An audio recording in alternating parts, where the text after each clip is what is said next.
The grid shock, how electricity became the most dangerous market on Earth. Imagine waking up in a major modern city and realizing that nothing works. Not because of war, not because of a cyber attack, not because civilization collapsed overnight, but because electricity, the invisible thing nobody thinks about until it's gone, just became the most violently contested resource on Earth. The lights don't just flicker, they die. Elevators freeze between floors. Trains stop in tunnels. Data centers switch to backup power and start counting down the minutes to disaster. Hospitals triage machines by battery life. Traffic lights go dark. Water pumps fail. Mobile networks degrade. Refrigeration breaks. Screens go blank. And somewhere in a trading room hundreds of miles away, power futures are exploding, utilities are panicking, governments are calling emergency meetings, and a few people, a very small number of very prepared people, are making fortunes because they understood one terrifying truth before everyone else. Electricity is no longer a utility, it is a weapon, a market, a bottleneck, a geopolitical fault line, and possibly the single most important source of power in the 21st century, in every sense of that word. For most of modern history, electricity was treated like plumbing. Essential, yes. Strategic, rarely. People worried about oil, about gas, about metals, about shipping lanes and currencies and semiconductors. Electricity was different. It was assumed. It was the output, not the battlefield. Something generated in the background. Something managed by engineers. Something too basic to become a speculative obsession. Then everything changed. Because the world we built, the digital world, the AI world, the electrified transport world, the climate transition world, the always-on logistics world, doesn't just use electricity, it is electricity. Every layer of modern life now depends on a grid so vast, so fragile, and so tightly balanced that small disturbances can trigger billion-dollar shocks. And once that became clear, the grid stopped being infrastructure and started becoming territory. This is the story of how electricity, the quiet foundation of modern civilization, became the most dangerous market on Earth. Why power prices suddenly move like crypto. Why nations are fighting for transformers, cables, uranium, gas, batteries, and grid access. Why artificial intelligence may accelerate not just a tech boom, but an energy panic. Why blackouts, once local accidents, may become the defining economic fear of the next decade.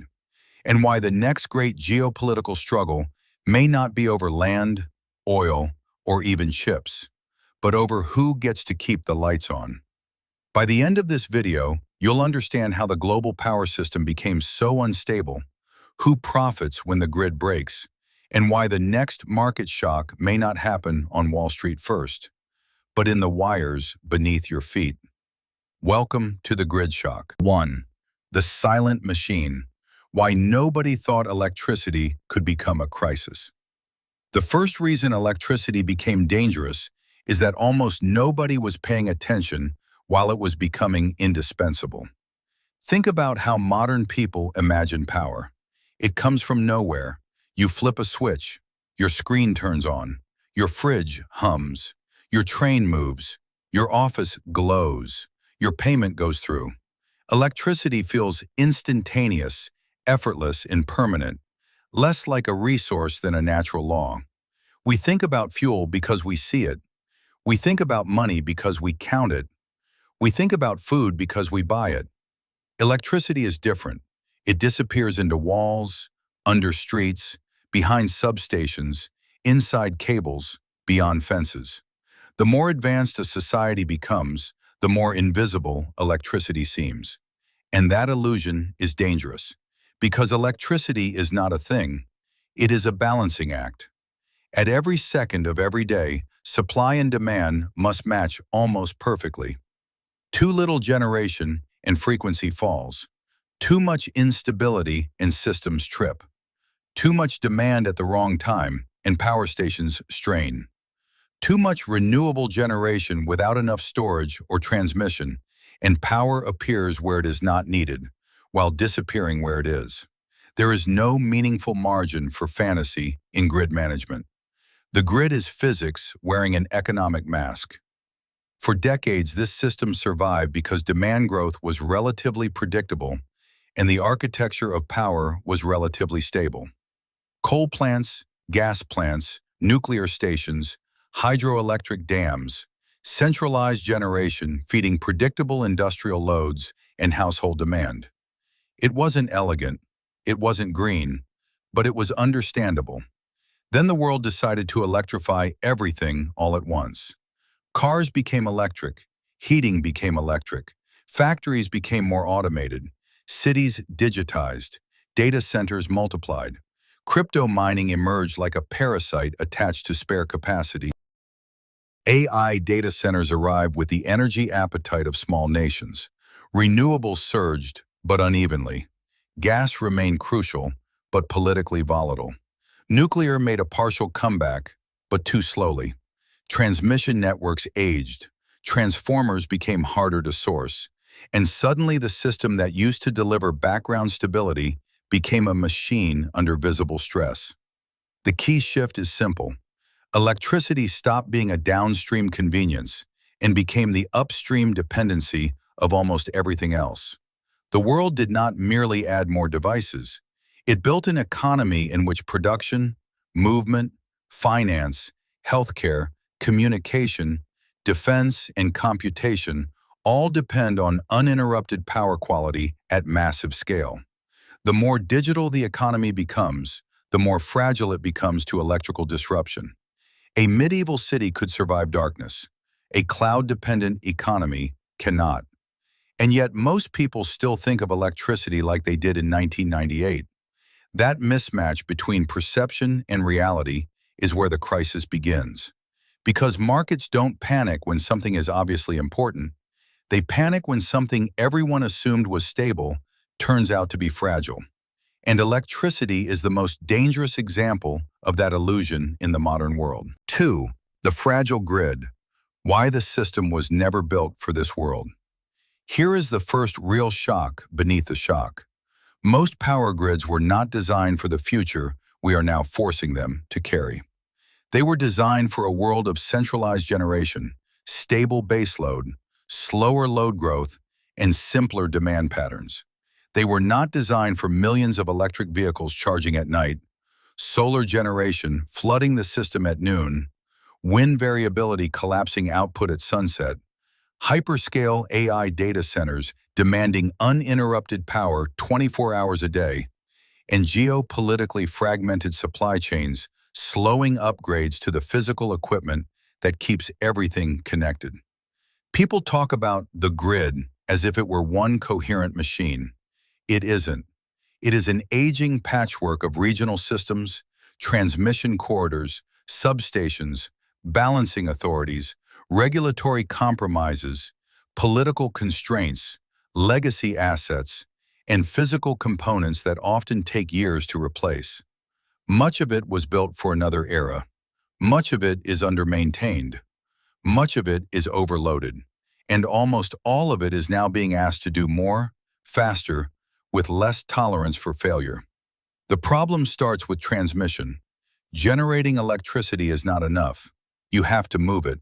And moving it is harder than politicians, investors, and even some technologists like to admit. You can build giant solar capacity in remote deserts. You can build wind farms offshore or across open plains. You can deploy batteries where land is cheap. But if the transmission lines don't exist, the power may as well not exist. Electricity stranded behind bottlenecks is not abundance. It is waste. This is one of the least glamorous but most consequential truths in modern energy economics.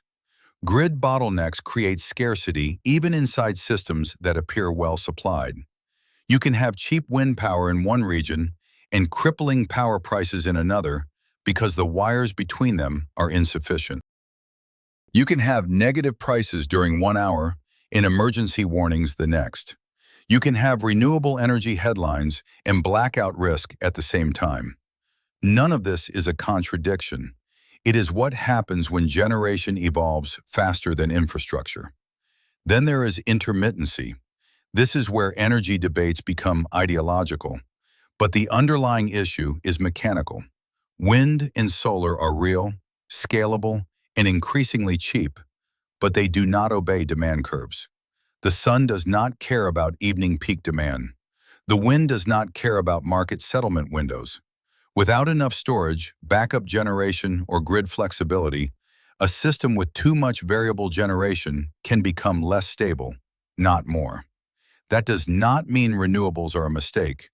It means grids must be rebuilt around them, and rebuilding grids takes time, money, materials, labor, permits, politics, and patience, which are in shorter supply than sunlight. Now add demand spikes.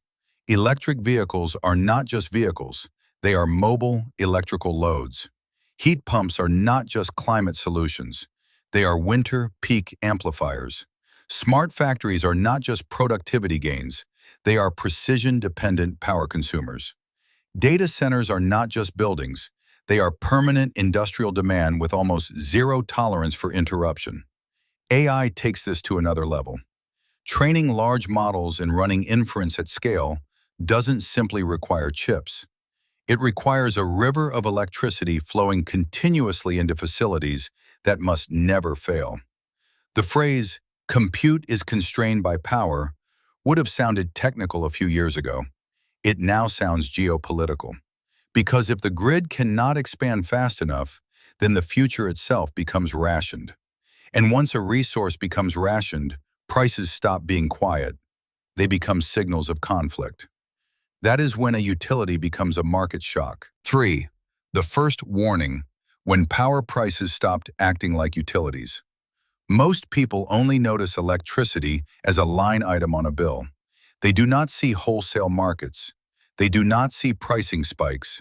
They do not see intraday volatility, congestion pricing, capacity auctions, reserve margins, curtailment dynamics, fuel hedges, or balancing failures. But inside the system, electricity has been flashing warning signals for years. The first major clue that power was becoming dangerous was not a blackout.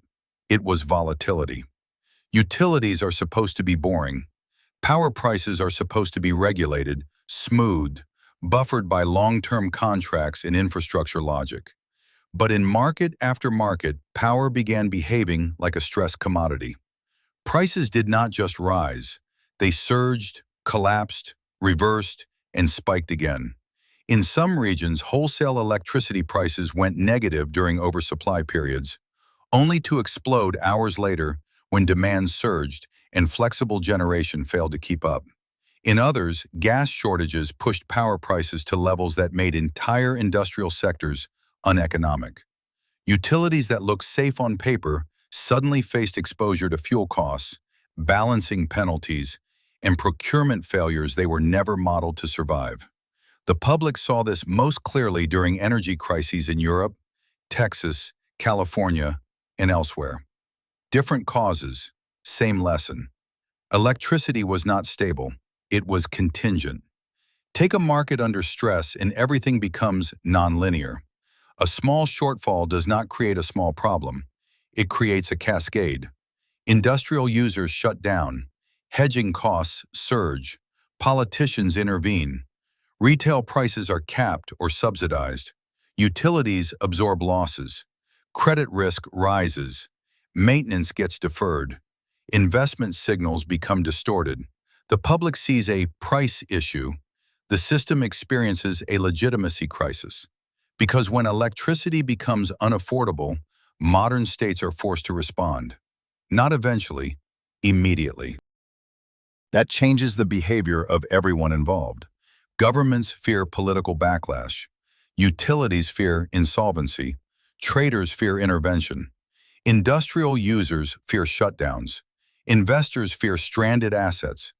Consumers fear bills. And when every player starts acting politically instead of economically, market signals stop functioning cleanly.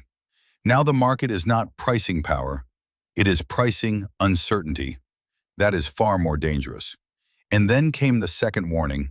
Scarcity was no longer only about fuel. It became about everything that allows electricity to exist at scale. Natural gas, uranium, copper, transformers, high-voltage cables, skilled labor, cooling systems, backup turbines, battery cells, semiconductors used in grid equipment. Even permitting time and local politics became scarcity variables. At that point, the story was no longer, can we generate enough electricity? The real question became, can we build, defend, finance, and coordinate the system fast enough to prevent electricity from becoming the defining bottleneck of the next economic era? That is the question markets are now trying to answer. 4. The AI surge. Why the digital future runs on more power than anyone admitted. There is one force that turned an already stressed power system into something closer to a countdown clock: artificial intelligence. For years, people treated AI as a software story. Algorithms, models, data, automation, productivity, capital expenditure, chips. But beneath all of that sits a simpler truth. AI is an electricity business disguised as a technology business. Training advanced models requires enormous amounts of compute. Running those models at scale requires even more.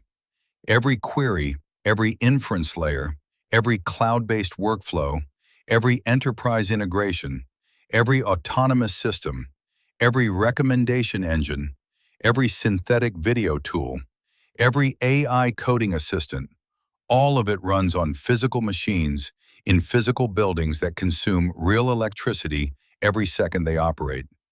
This is not metaphorical infrastructure. It is industrial load.